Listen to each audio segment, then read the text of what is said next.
ఉపరాష్ట్రపతిగా CP Radhakrishnan ప్రమాణ స్వీకారం చేయనున్నారు.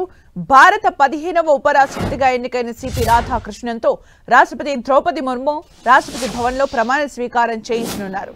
ఇప్పటికే రాష్ట్రపతి భవన్లో ఏర్పాట్లు పూర్తయ్యాయి. ఈ కార్యక్రమానికి ప్రధాని మోదీ, పలువురు కేంద్ర మంత్రులు, ఏపీ సీఎం చంద్రబాబు సహా ఎన్డీఏకు చెందిన పలువురు కీలక నేతలు హాజరు కానున్నారు. నిన్న మహారాష్ట్ర గవర్నర్ పదవికి రాధాకృష్ణన్ రాజీనామా చేశారు. ఉపరాష్ట్రపతిగా నూతన బాధ్యతలు చేపట్టనున్న నేపథ్యంలో ఆయన ఈ నిర్ణయం తీసుకున్నారు. ఈ వారం జరిగిన ఉపరాష్ట్రపతి ఎన్నికల్లో ఎన్డీఏ అభ్యర్థి సిపి రాధాకృష్ణన్ విజయం సాధించారు. సిపి రాధాకృష్ణన్ 152 ఓట్ల తేడాతో ఇండియా కూటమి అభ్యర్థి సుదర్శన్ రెడ్డిపై గెలుపొందారు. సిపి రాధాకృష్ణన్ కు 452 ఓట్లు రాగా సుదర్శన్ రెడ్డికి 300 ఓట్లు వచ్చాయి. ఫలితంగా భారత 15వ ఉపరాష్ట్రపతిగా సిపి రాధాకృష్ణన్ ఎన్నికయ్యారు. ఈ ఎన్నికలో 15 ఓట్లు చెల్లలేదు. 98.2% పోలింగ్ నమోదైంది.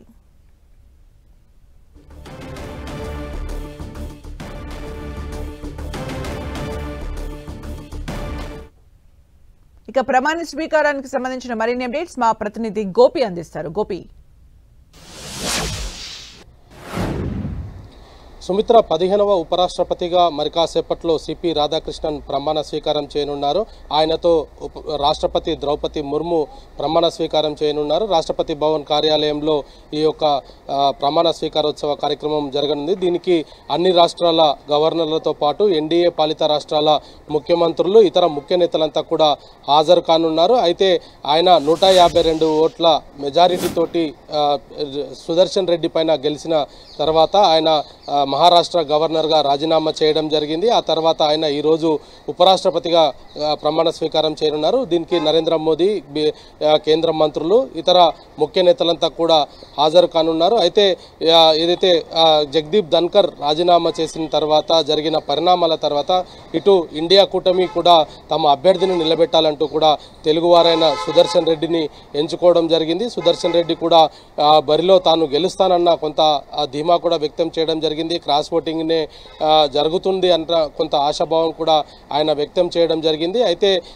ఇటు ఎన్డీఏకు స్పష్టమైన బలం ఉండడం జరిగింది. దాంతోపాటు ఇంకా అదనంగా కూడా కొన్ని ఓట్లు 22 ఓట్లు అదనంగా రావడంతో ఆయన 152 ఓట్ల తేడాతోటి ఆయన ఉపరాష్ట్రపతిగా గెలుపొందడం జరిగింది. ఈరోజు 10 గంటలకు రాష్ట్రపతి భవన్లో ద్రౌపది ముర్ము చేతుల మీదుగా ఆయన ప్రమాణ స్వీకారం చేయనున్నారు. సుమిత్ర, అంటే గోపి, ప్రమాణ స్వీకారం అనంతరం ఎలాంటి కార్యకలాపాలు ఉండబోతున్నాయి? అలాగే ఏపీ నుంచి సీఎం చంద్రబాబు నాయుడు కూడా అక్కడికి చేరుకున్నట్టుగా తెలుస్తుంది. అప్డేట్స్ ఏంటి?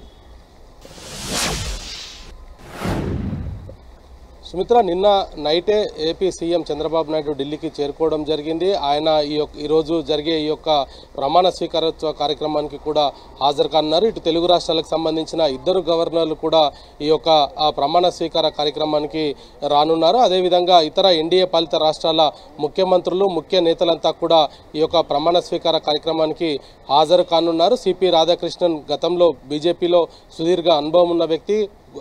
ఇటు తెలుగు రాష్ట్రానికి కూడా గవర్నర్గా పనిచేయడం జరిగింది. ప్రస్తుతం మహారాష్ట్ర గవర్నర్గా ఆయన పనిచేయడం జరిగింది. ఆయన అందరితో కూడా బీజేపీ నేతలతోటి చాలా సన్నిహితంగా ఉన్న వ్యక్తి కావడము, అదేవిధంగా ఎటువంటి విమర్శలు లేని వ్యక్తి కావడంతో ఆయనను ఉపరాష్ట్రపతి అభ్యర్థిగా ఎన్డీఏ ఎన్నుకోవడం జరిగింది. అందుకు దీటుగానే ఆయన విజయం కూడా ఖరారైంది. 152 సీట్ల తేడాతోటి, అంటే గతంలో జగదీప్ ధన్కర్ కంటే ఎక్కువ సీట్లతోటి సిపి రాధాకృష్ణన్ ఆయన విజయం సాధించడం జరిగింది. అయితే ఈరోజు 10 గంటలకు జరిగే ఈ కార్యక్రమానికి ఇటు తెలుగు రాష్ట్రాలకు సంబంధించిన గవర్నర్లతో పాటు ఆంధ్రప్రదేశ్ ముఖ్యమంత్రి చంద్రబాబు నాయుడు కూడా హాజరు కానున్నారు.